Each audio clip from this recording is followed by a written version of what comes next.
The human stepped off the transport, and immediately wished he hadn't. The air smelled faintly of roasted minerals and something that might have been dessert, or possibly a mildly aggressive alien fungus, and the sky was a gradient of pinks and purples that hurt his eyes if he stared too long. Everywhere he looked, the architecture seemed to defy physics.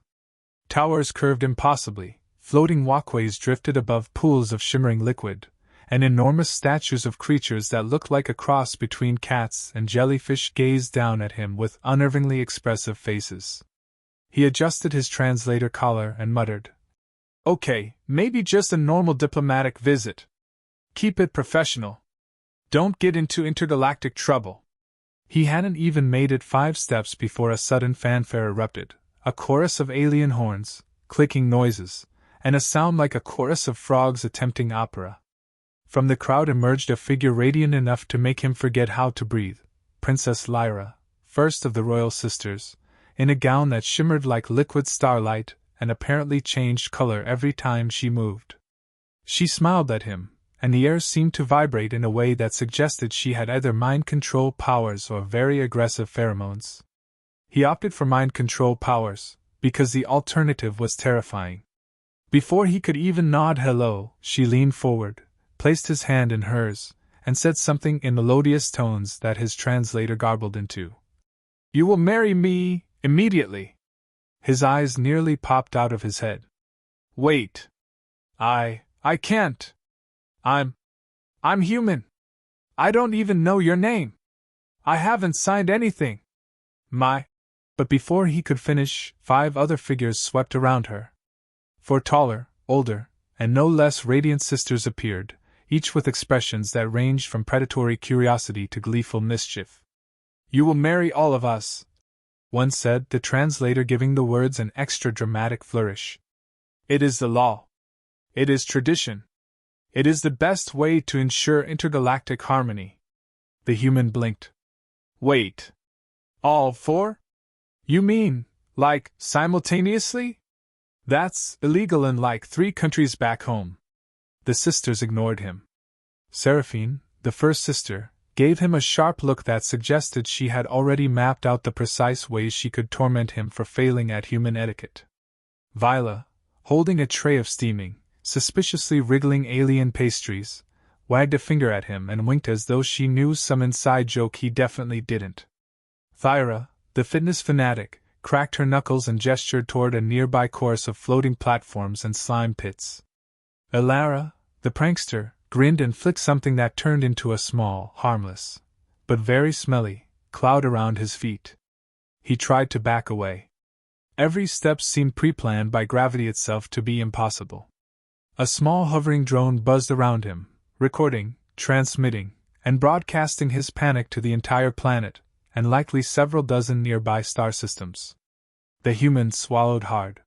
He was about to faint when Lyra's voice rang out again, soft and sweet. "Do not worry, human. This is an honor. You have been chosen." He had been chosen. For what exactly?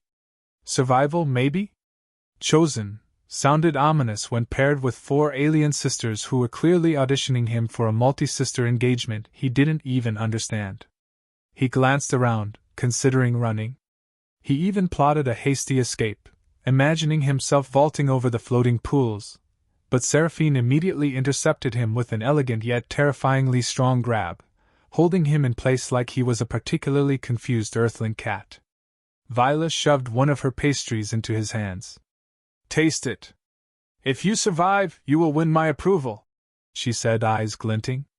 He looked at the wriggling dessert and back at her face. Swallowing was suddenly a dangerous endeavor.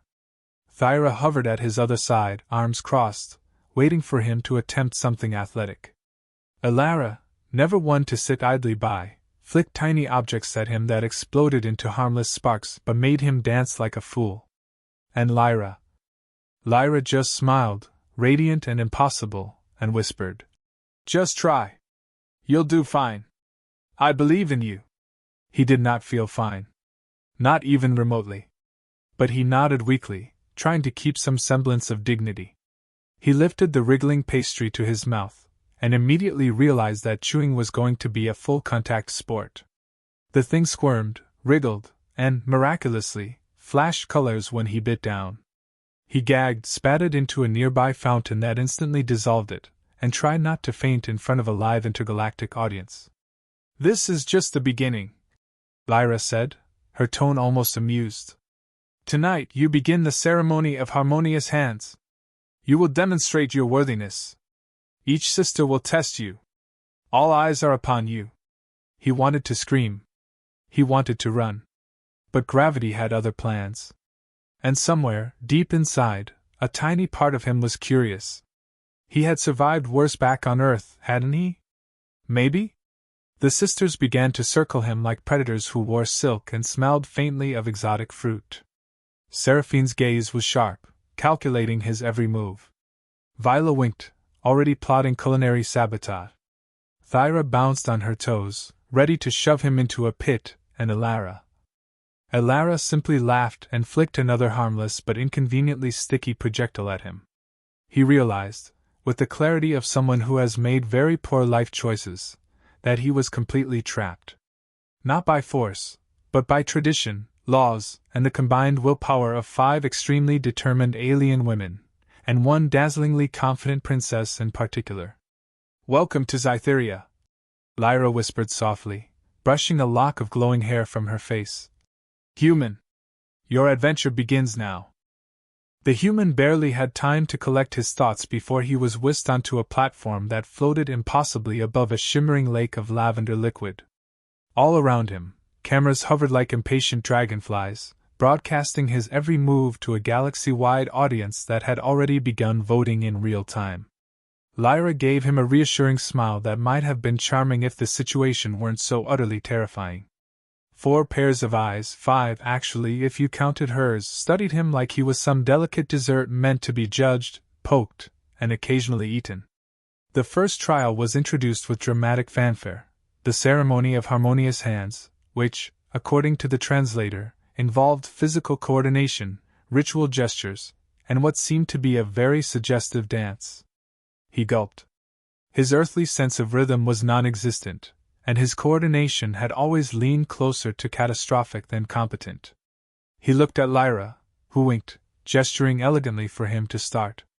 Immediately, he tripped on a glowing platform, nearly falling into the lake, and ended up wrapped in a scarf that had mysteriously appeared around his neck, courtesy of Elara. The audience laughed, the sisters tittered, and he wished fervently that teleportation were a thing. After disentangling himself, he moved on to the next part, an alien spa ritual designed to harmonize one's essence. Viola had taken the lead here, offering him a series of slimy, pulsating gels that smelled faintly like burnt marshmallows mixed with ozone. He was instructed to smear the goo across his face and limbs while singing in a key only partially translatable by the collar device. One misstep, and the substance would react violently. One squirming smear, and he accidentally tickled a sensitive sensor embedded in the gel, causing it to vibrate and shoot tiny sparks across his chest. He yelped, fell backward, and ended up in the embrace of Lyra, an accidental tumble that sent both of them into a dizzying spin. The audience laughed uproariously, and somewhere a small alien commentator noted that he had accidentally displayed ideal compatibility. He had no idea if that was good or bad. Next came the culinary segment, where Viola was both the chef and judge. He was handed ingredients that would have been considered illegal on at least 3 Earth continents, including a blue root that screamed when cut and a liquid that smelled faintly of regret. He tried to prepare the dish under her watchful eye, but every move seemed to trigger some interstellar mishap. He accidentally flung a dollop of glowing paste onto Seraphine's robes. She yelped, not in pain, but in horror at the ruined ceremonial garment. Thyra attempted to help by lifting him onto floating platforms to reach a high shelf, where he promptly lost balance and spilled the rest of the ingredients into the lake. Elara laughed so hard that a small device attached to her belt released a harmless but sticky foam over his head. He emerged looking like a creature born from a kaleidoscope of goo, slime, and bright colors. Amid the chaos, Lyra leaned in to whisper encouragement, which caused a shiver of nervous thrill down his spine. His heart raced, partly from the danger, partly from the closeness, and partly from the absurdity of being lectured on intergalactic gastronomy while smeared in glowing slime. He tried to focus, remembering the words of a distant mentor back on Earth. Keep calm, think clearly, and always, always stay human. He wasn't sure that applied here, but it sounded like good advice anyway. The final trial for the day was Thyra's favorite, the obstacle course of affection. Platforms floated in a seemingly infinite pattern above a pit filled with soft, bouncing blobs that smelled vaguely like lavender and metal. He was expected to leap, dodge, and maintain a display of grace and composure while the sisters watched closely, ready to score points for either skill or hilarious failure. The human discovered, very quickly, that gravity here had mood swings. 1 second, he would soar elegantly; the next, he would plummet into a blob pit, arms flailing, legs entangled, and clothes temporarily catching on luminous vines. Adult comedy ensued when accidental brushes and slips resulted in a cascade of awkward moments. Thighs bumped, arms tangled, and at one point he landed face first into Lyra's chest. She gasped, he turned crimson, and the sisters, well, they laughed. Elara set up a minor trap where a rope looped him upside down for a few heart-stopping seconds, bringing him terrifyingly close to each sister at once. He swung helplessly, trying to maintain dignity, but dignity, it seemed, had been left on Earth. By the time the obstacle course ended, he was exhausted, dripping with alien sweat, slime, and a faint layer of edible goo, but he had survived. Miraculously, the audience had voted, cheering for his determination and apparently some romantic missteps. Lyra's subtle nod of approval made his chest swell, and he realized that amid all this absurdity, he was genuinely beginning to like her. And perhaps more dangerously, he was starting to enjoy the chaos in a way he would never admit aloud. As the sisters regrouped, whispering mischievously among themselves, he realized that his trials were far from over. Each sister had clearly planned future challenges, culinary disasters, extreme physical feats, and social puzzles designed to test not just skill, but composure, charm, and endurance. And he, humble human, was now at the center of a galaxy-wide spectacle, expected to survive, impress, and maintain some measure of romantic dignity while being pelted with alien delicacies, pranks, and seductive glances. He took a deep breath, wiped some glowing goo from his cheek, and glanced at Lyra. Her smile was reassuring, teasing, and somehow infinitely more dangerous than the entire obstacle course combined. He swallowed hard. He had no idea what he had signed up for, but one thing was certain: the universe was watching, and if he survived, he might just win more than approval, he might just win a place in her heart. The human barely had time to catch his breath before the sisters unleashed the next phase of trials, and from the gleam in their eyes, it was clear nothing would be simple.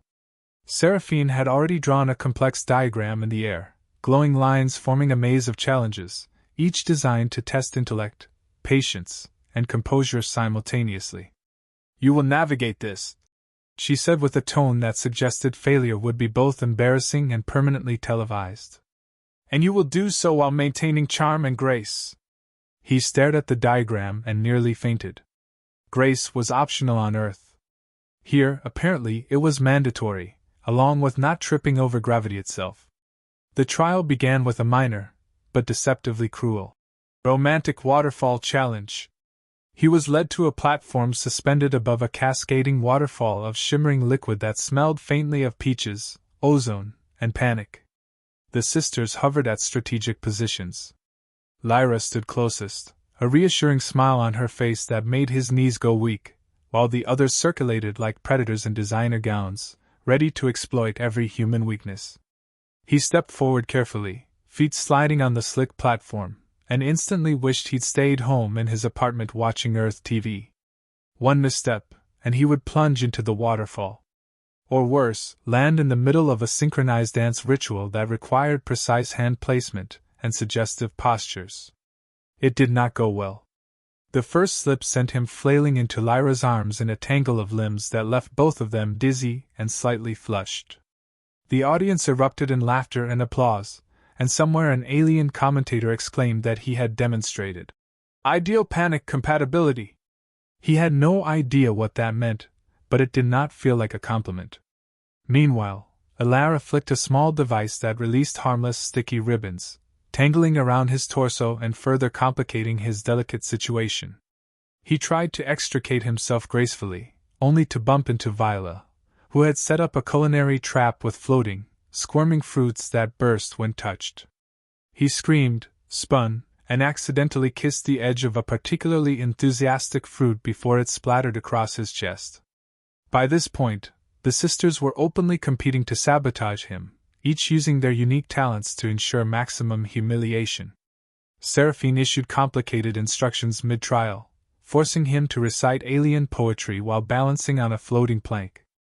Thyra added a series of physical hurdles, which involved leaping through spinning rings that emitted faint electrical shocks if touched, and the human realized he would need Olympic-level agility just to survive this one trial. Elara's pranks grew increasingly audacious, culminating in a tiny robot that sprayed harmless but glowing paint across his face, leaving him looking like a neon warrior of accidental embarrassment. Amid the chaos, there were subtle, dangerous moments of romance. Lyra offered tiny tips whispered close to his ear, her fingers brushing his arm just long enough to make him shiver.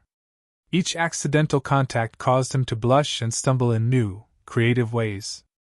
Adult humor manifested in the constant collision of limbs, clothing clinging in awkward places, and the audience delighting in every near kiss and compromising tumble. He had never imagined that survival could feel this intimate, this humiliating, and this thrilling all at once. He tried to regain some control by improvising, using his earthly logic to navigate the bizarre obstacle course. He grabbed a floating rope to swing across a slime pit but miscalculated the distance, landing in a heap directly at Lyra's feet. She caught him with surprising strength, and for a brief, panicked second, their faces were millimeters apart. The audience laughed, the sisters gasped, and he wished desperately for invisibility. Yet, strangely, in that moment of close contact, he felt something real, an actual connection beyond the absurd trials, beyond the chaos. He had never experienced anything like it before, and the realization left him both terrified and exhilarated. By the midpoint of the trial, he was covered in goo, paint, slime, and something that might have been soup, but he was still standing.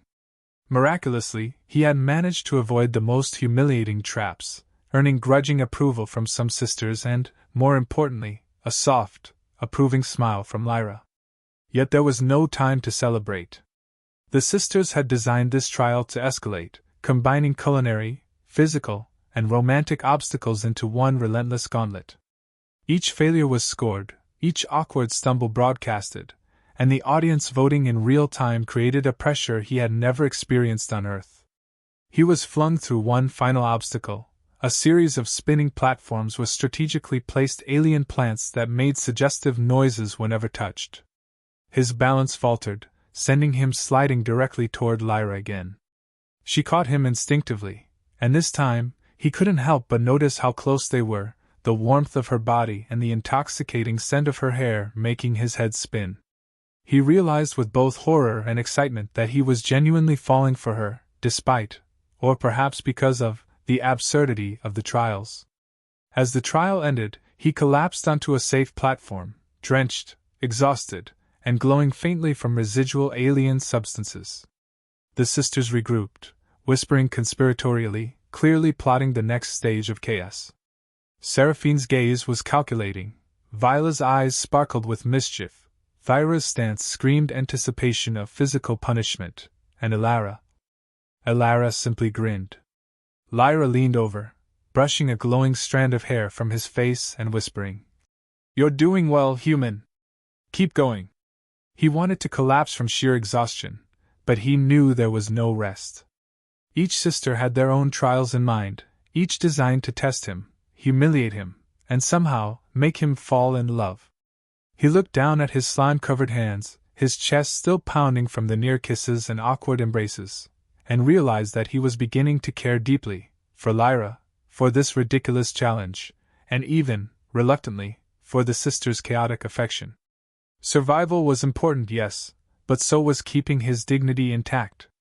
He had no idea if that was even possible. And yet, somewhere deep inside, a spark of determination flared. he was human.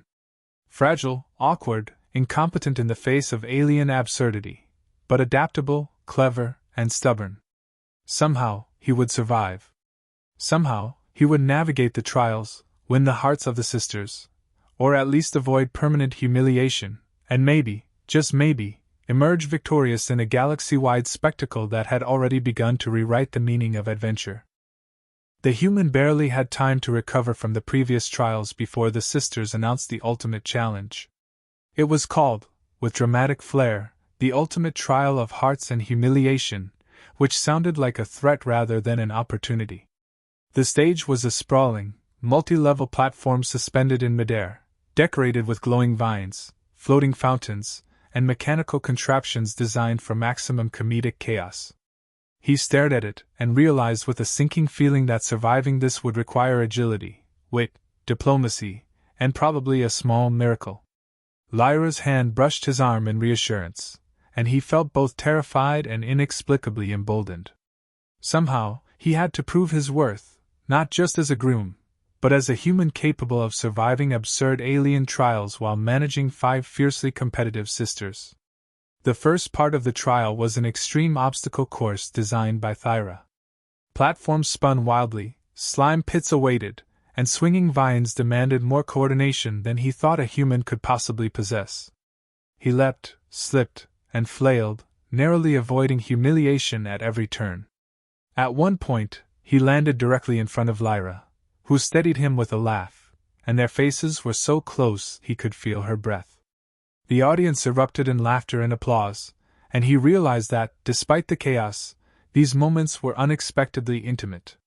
Every misstep became a flirtation, every accidental touch a spark, and he found himself laughing along, realizing that the absurdity was part of the fun. Next came Vila's culinary gauntlet.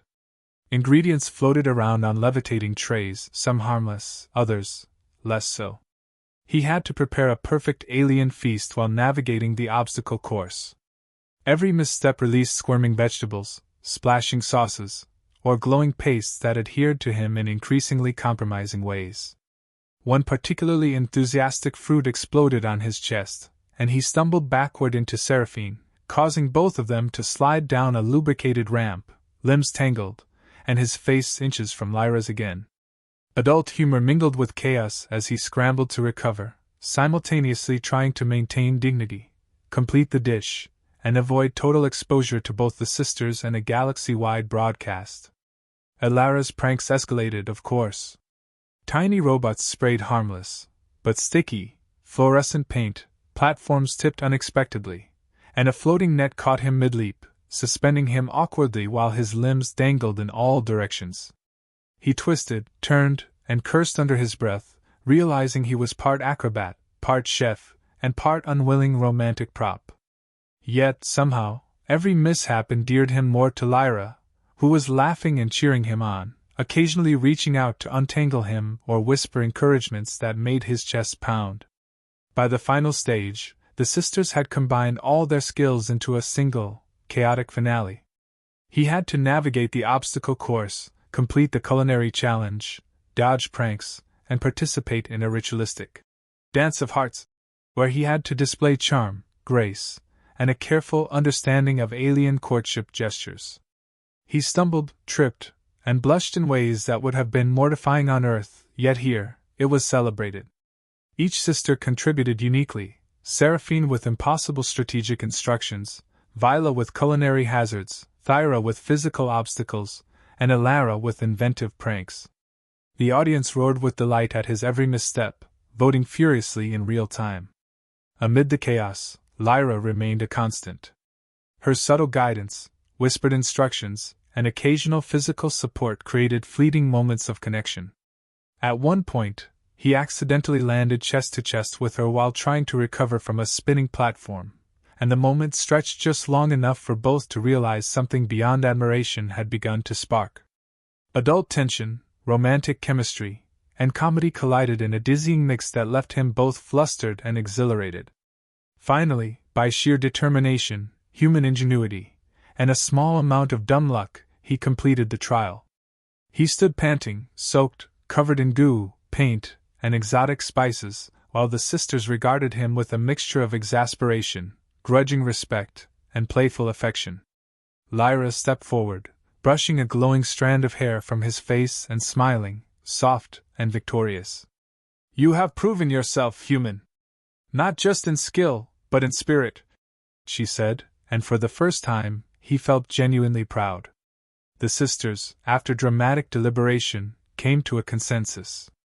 Seraphine clapped him on the shoulder, Viola offered a playful wink, Thyra nodded with approval, and Elara gave a mischievous grin that promised future chaos, but with affection. They recognized his resilience, charm, and ability to endure intergalactic absurdity without losing his humanity. He had survived every trial, impressed Lyra, and inadvertently won their hearts as well, not by perfection, but by being himself, awkward, clever, and endlessly adaptable.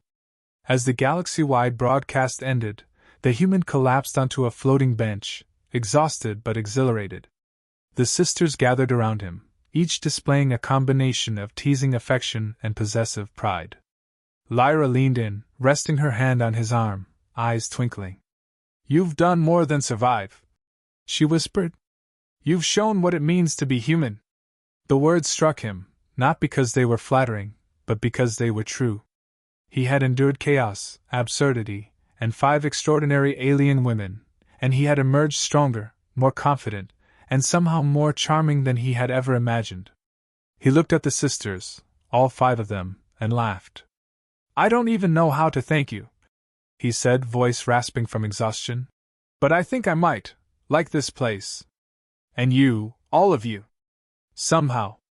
Lyra laughed softly, tugging him closer, and the sisters joined in, each contributing their own version of mischief, affection, and teasing. The human realized that this was only the beginning of a life filled with adventure, absurdity, and unexpected love. As the cameras pulled back, the human, covered in slime, paint, and various alien condiments, sat surrounded by 5 extraordinarily beautiful, mischievous, and affectionate women. He had survived, he had connected, and he had become the human at the center of a galaxy-wide spectacle. The audience laughed, cheered, and voted for more episodes, while he tried to catch his breath, realizing that his life had changed forever, and he wouldn't have it any other way. Even in exhaustion, even in chaos, even in utter embarrassment, he smiled. Somehow, ridiculously, improbably, absurdly, he had won.